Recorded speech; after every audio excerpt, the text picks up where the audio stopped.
علامات کبریٰ کا ذکر، بڑی علامتیں جو کہ بالکل خرق عادت کے انداز میں ہوگی، جن کا معاملہ جو ہے وہ آپ کے ناپ تول میں نہیں آ سکتا، آپ کی کیمسٹری فزکس ان کا جو ہے وہ نہیں کر سکتی، ادراک ہوگا یہ قیامت کی۔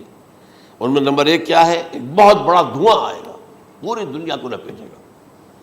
نمبر دو، دجال کا ظہور ہوگا، جو اپنی خدائی کا دعویٰ لے کر آئے گا اور بنوائے گا۔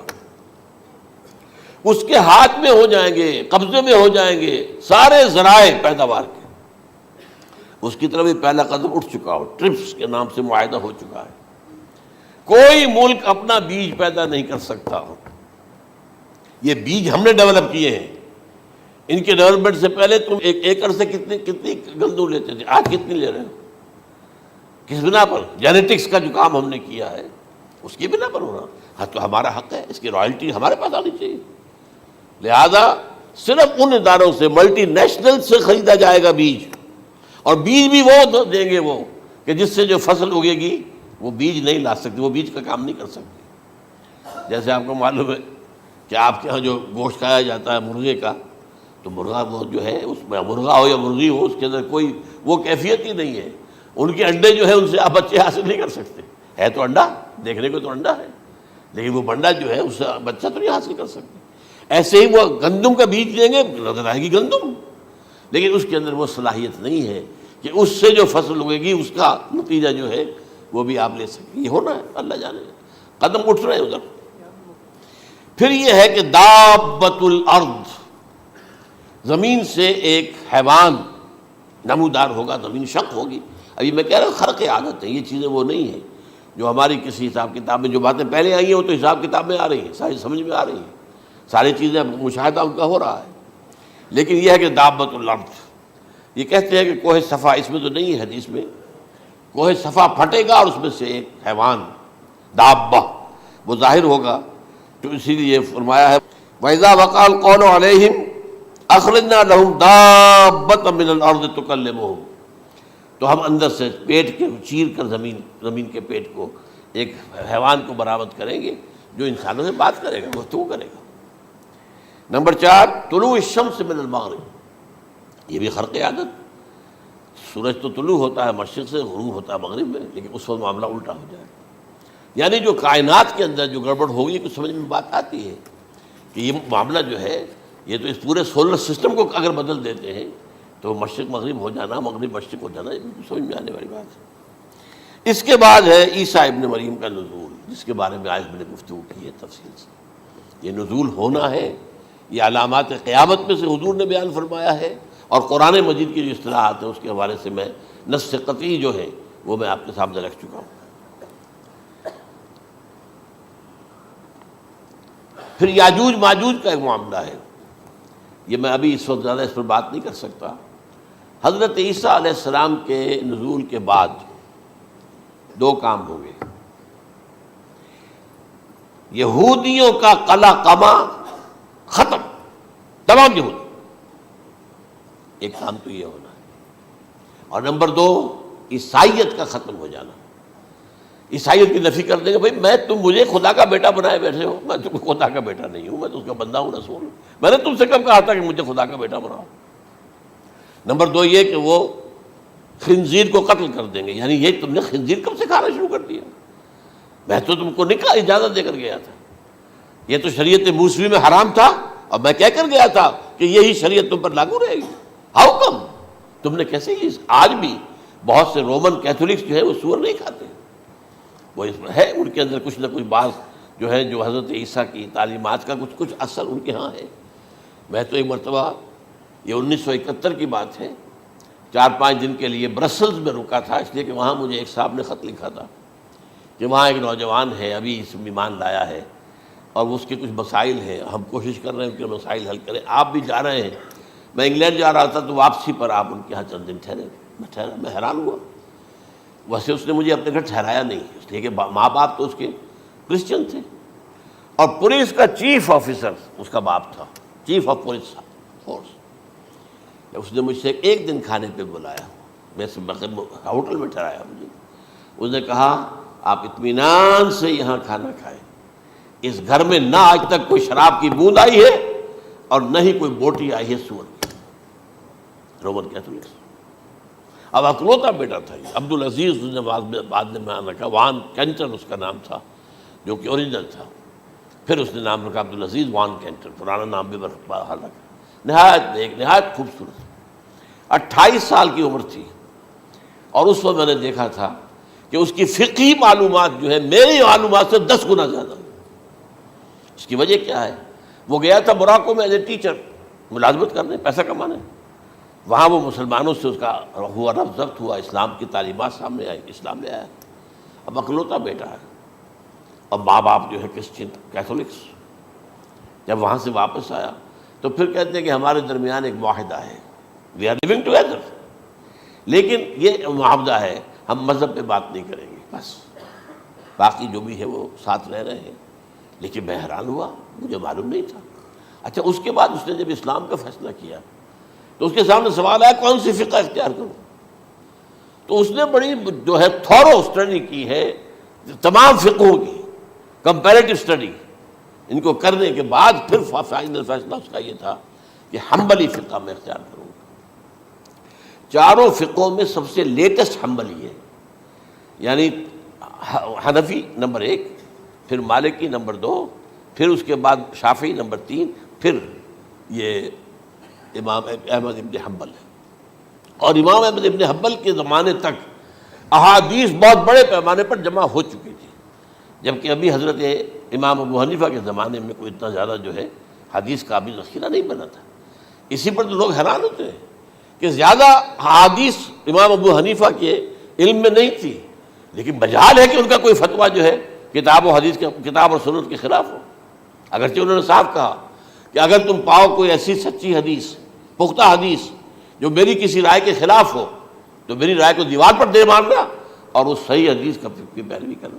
لیکن ویسے اس کے بعد یہ کمال یہ ہے کہ بہت ہی کوئی شاذ معاملہ ہے کہ جس میں ان کا کوئی فتویٰ وہ کتاب و سنت کے منافی ہو یا سنت کے منافی ہو. کتاب پہ تو سوال پیدا نہیں ہوتا، کتاب تو ساری ان کے سامنے موجود تھی. اس کے بعد یہ ہے کہ یاجوج ماجوج، اصل میں بتا رہا تھا آپ کو کہ جب عیسائیت بھی ختم ہو گئی، یہود ویسے ختم ہو گئے، استیصال ہو گیا، جڑ کٹ گئی. اب عیسائیت گویا کہ اسلام میں ضم ہو گئی. عیسائیت مذہب ختم، یہودی خود ختم. اب یہ طاقت کتنی ہو جائے گی؟ تقریباً 2/3 دنیا آ گئی. تمام اب عیسائی 2 ارب کے قریب ہیں، 1 ارب 90 کروڑ ہوں گے، یا مسلمان بھی 1,50,60 لاکھ ہیں. دونوں کو جوڑ لیجیے کتنے ہو گئے؟ 6 ارب کل آبادی ہے. لیکن اس کے بعد آتا ہے یاجوج ماجوج کا خروج. یہ یاجوج ماجوج میرے نزدیک چائنا اور رشیا ہے.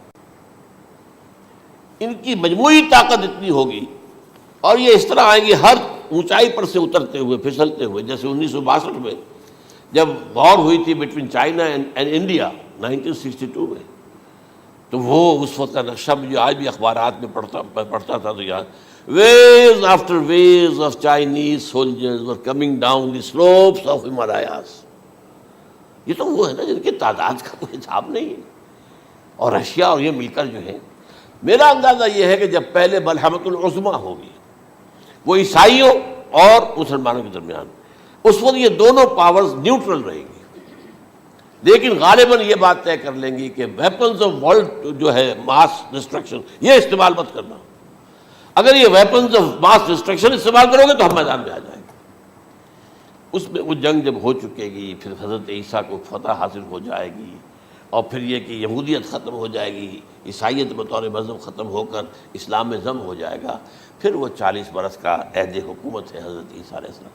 لیکن جب یہ فتح ہو جائے گی ان پر، اب یاجوج ماجوج آئیں گے اور اتنی تعداد میں آئیں گے کہ بحیرہ طبریہ جو ہے اس کا سارا پانی پی جائیں گے. یہ تو اگر آپ کو کبھی اندازہ ہو یا کوئی آپ جانیں ان لوگوں کو جو ان چینیوں سے واقف ہیں، وہ کہتے ہیں زمین پر ہلتی ہوئی کوئی چیزوں سے وہ چھوڑی چھوڑ کھا جائیں گے. جہاں وہ جاتے ہیں ایز اے لیبرر، وہاں کے جو سارے کتے ہیں ختم، ساری بلیاں ختم، ہر شے، وہ جو سانپ کھاتے ہیں، ہر چیز کھاتے ہیں. اور یہ تمام ایسٹرن کنٹریز کے اندر ہوتا ہے. بڑی ڈیلیشیس ڈشز ہیں یہ، سانپ وغیرہ وغیرہ. اور یہ جس طرح کھا جائے، پانی پیا ایک قطرہ نہیں رہے گا اس پر. تو پھر جو ہے اللہ تعالیٰ اس وقت جو ہے اس میں ایک ایسی بیماری پیدا کرے گا، یہ سب مر جائے. یہ معجزے سے ہوگا. یعنی ان کے اوپر فتح جو ہے وہ عام لڑائی کے ذریعے سے نہیں ہوگی، بلکہ اس کے اوپر فتح جو ہوگی وہ اللہ تعالیٰ سے بوجھ. ایک بیماری پیدا ہوگی، سب مر جائے گا.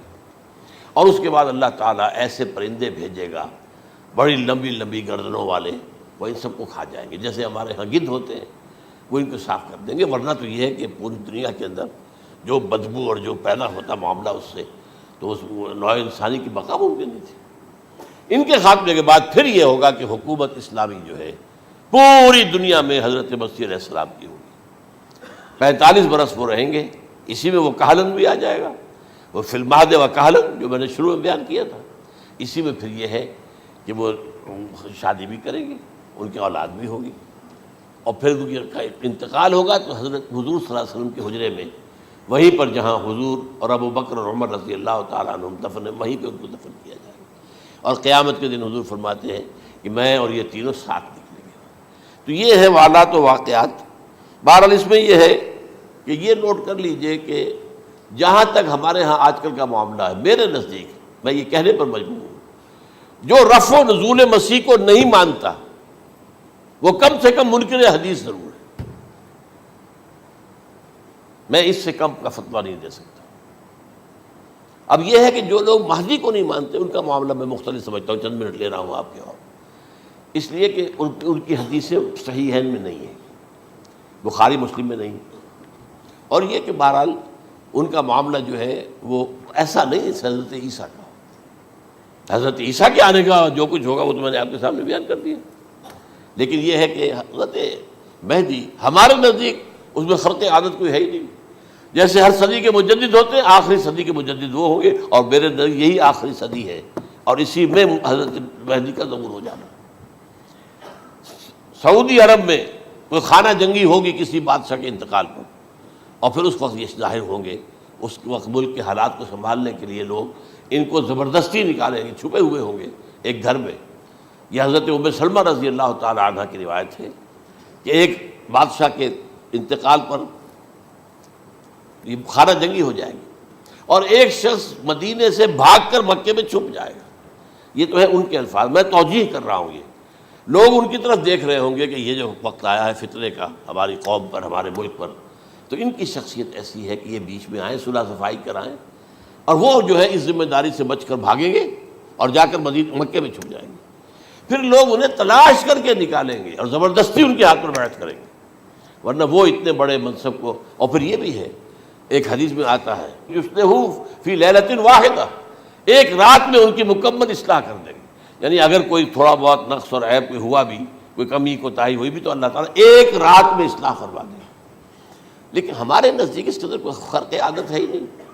البتہ جو کہتے ہیں اہل تشیع، وہ خرق عادت ہے کہ ان کے 12ویں امام جو ہے وہ بچپن ہی کے اندر اس خوف سے کہ جو بنو عباس بادشاہ ہیں وہ ان کو قتل کر دیں گے، تو وہ ایک غار میں چھپا دیے گئے. اب وہ 1200 برس سے اس غار کے اندر چھپے ہوئے، اور اس کے بعد وہ ظاہر ہوگی، وہ امام مہدی ہوں گے. اس میں خرق عادت ہے. لیکن میں یہ کہتا ہوں کہ محض خرق عادت کی بنیاد پر ہم اس کی نفی نہیں کریں گے. کیوں؟ کیا ہم یہ نہیں مانتے کہ اصحاب کہف 300 برس تک سوئے رہے؟ یہ کیا عام بات ہے؟ حضرت عزیر علیہ السلام اللہ نے انہیں موت دی، موت، اور 100 برس کے بعد زندہ کر کے اٹھا لیا. تو خرق عادت حضرت عیسیٰ کو ہم اتنا بڑا خرق عادت مانتے ہیں کہ اٹھا کر آسمان پر، تیسرے آسمان کے اوپر ہیں، موجود ہیں، اب بھی ہیں. شب معراج میں تیسرے آسمان پر حضور کی ملاقات ان سے ہوئی. تو یہ خرق عادت کی بنیاد پر نفی نہیں ہم کرتے. ہو سکتا ہے، لیکن یہ کہ اس کے لیے ہمارے پاس کوئی دلیل نہیں، کوئی احادیث نہیں، کچھ نہیں، اس لیے ہم اس کو نہیں مانتے. البتہ خود وجود جو ہے حضرت مہدی کا وہ کوئی عجیب بات نہیں ہے. وہ تو جیسے پہلے بھی آئے ہیں ہمارے مجددین، ایسے مجدد ہوں گے اور دین کو تازہ کر دیں گے. ایک صحیح اسلامی ریاست جو ہے وہ عرب میں قائم ہو جائے گی دوبارہ. حضور نے فرمایا وہ عدل اور انصاف سے عرب کو اسی طرح بھر دے گا جیسے کہ وہ اس سے پہلے ظلم اور جور اور زیادتیوں کے سے بھری ہوئی ہوگی. تو یہ کام ہوگا، یہ تو مجدد کا کام ہوتا ہی ہے. اس حوالے سے لیکن بہرحال میں نے پھر بھی کہا کہ اگر احادیث کی کمزوری کی وجہ سے کہ صحیح عین میں نہیں ہے، اگر کوئی شخص انکار کرے تو مجھے کوئی اعتراض نہیں ہے، ٹھیک ہے، لیکن جو حضرت عیسیٰ کے نفع سماوی اور حضرت عیسیٰ کے نزول کا انکار کرتا ہے وہ کم سے کم، میں انہیں اور آگے کوئی فتویٰ نہیں دیتا کہ وہ کافر ہو گئے یا یہ ہو گیا یا وہ ہو گیا، لیکن منکر حدیث کے لائن میں تو وہ لازماً کھڑے ہو گئے۔